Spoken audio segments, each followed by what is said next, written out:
Welcome back to my YouTube channel, Australia Vlog. Ipapakita ko sa inyo guys kung legit nga yung napanood ko sa YouTube na kapag hiniwa mo daw yung buntot ng bangos ng ganito, tapos iprito mo, mawawala daw yung tinik. So, itry din natin kung totoo nga. Ayan, may ipiprito na natin siya. Yung pagprito guys ay medyo toasted siya para maging malutong.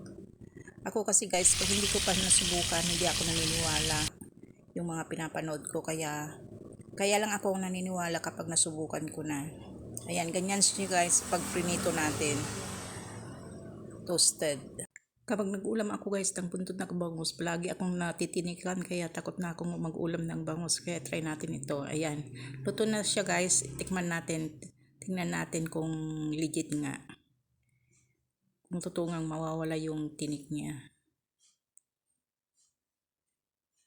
Ayan, wala siyang tinik guys. Oh, wala oh.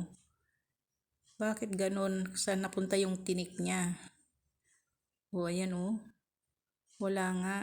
Ayan, di na ako matatakot mag-ulam ng buntot ng bangus. Kaya try nyo rin guys magluto ng ganito.